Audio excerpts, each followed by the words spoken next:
各位觀眾朋友，你哋好，歡迎收睇粵語新頭條，我係主播 Coco。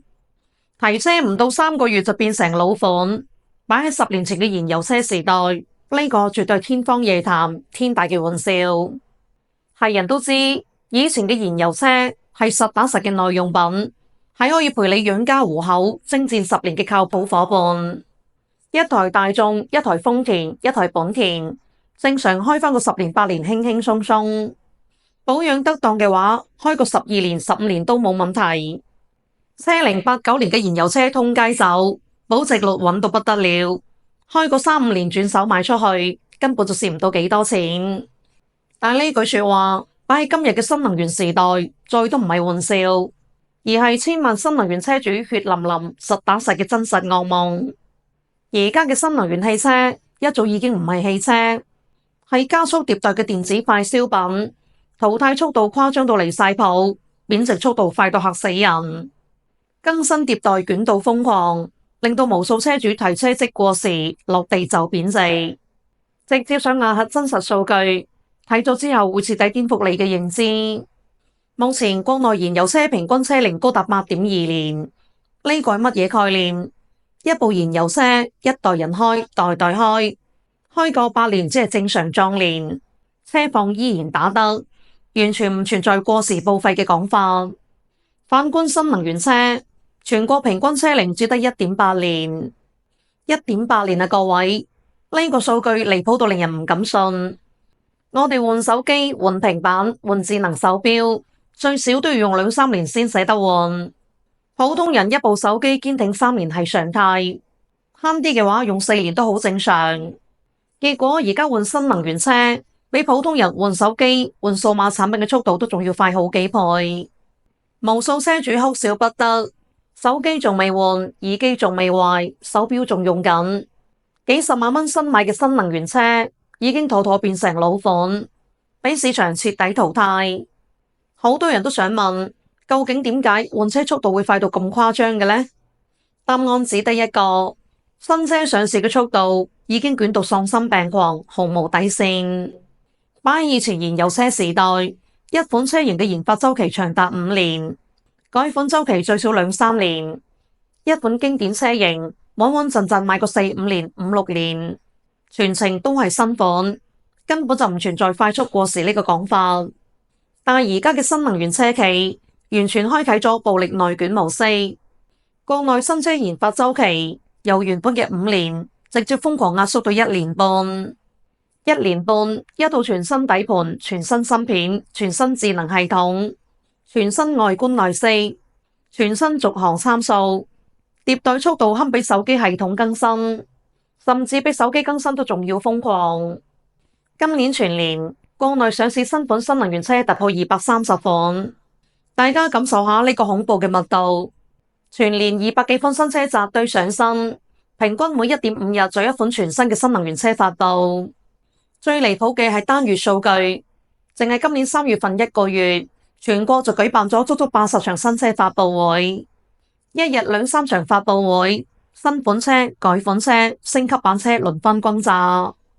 而家買車已經出現咗超級魔幻嘅名場面，你辛辛苦苦咁儲錢、貸款、比價，終於起提新車，開開心心咁撕甩新車膜，車入邊嘅新車甲醛味都仲未散晒。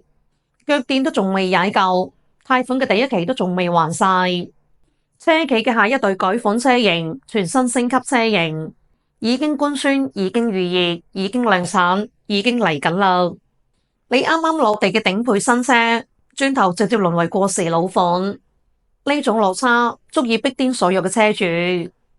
迭代越快，換車越密，換車越密，保值率崩得越慘。新能源車嘅保值率已經跌到咗慘無人道嘅地步。權威數據統計，新能源車3年平均保值率只得43.35%。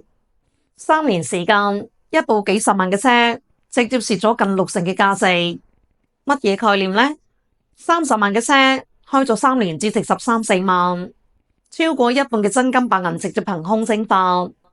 對比燃油車，差距天差地別。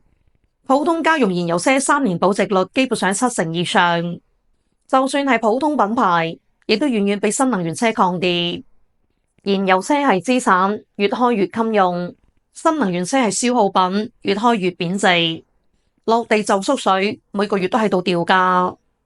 呢個仲唔係最心噏嘅，新能源車做一個所有車主都躲避唔到嘅致命硬傷，電池不可逆衰減。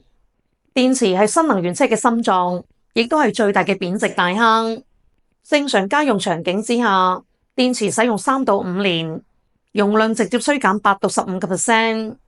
開咗5年以上，電池衰減直接突破20%。原本500公里嘅續航，5年之後只得返400公里。原本600公里嘅續航，冬天直接腰斬。虛電、掉電、卡頓、續航跳水成為常態。更加殘酷嘅二手車市場潛規則，好多人根本唔知。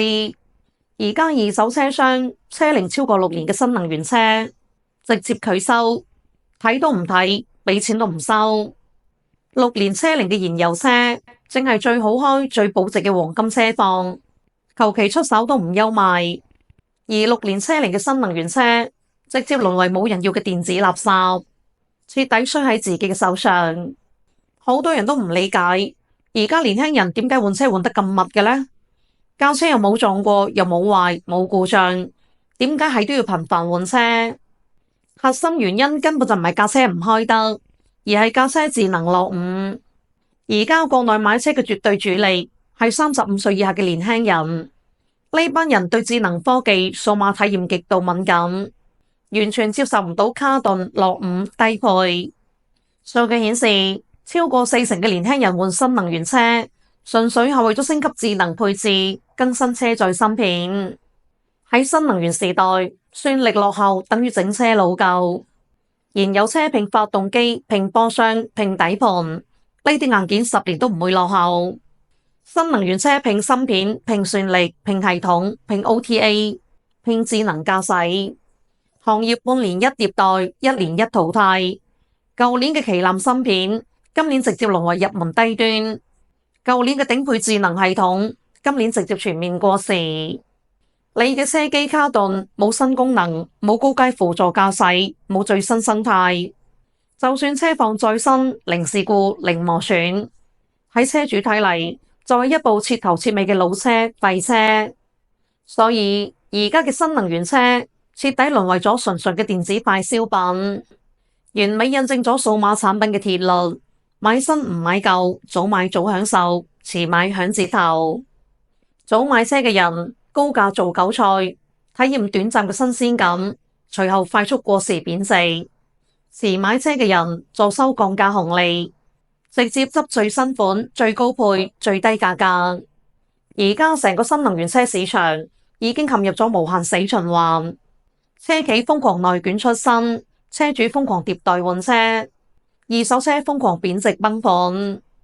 喺燃油車時代，買車係過日子，係剛需，係長久資產。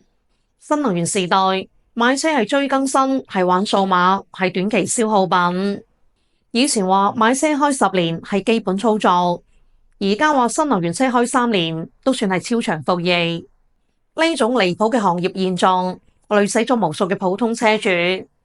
幾多人暗空積蓄，背負貸款，以為買咗部代步神器，結果買咗部快速貶值、快速過時、6年報廢嘅一次性電子產品。最後，我想問下屏幕前嘅各位，你部新能源車開咗幾耐？有冇啱啱提車就遇到降價，啱啱落地就出咗新款嘅崩潰經歷？喺評論區傾下偈。今期就到呢度，我哋下期再見，拜拜。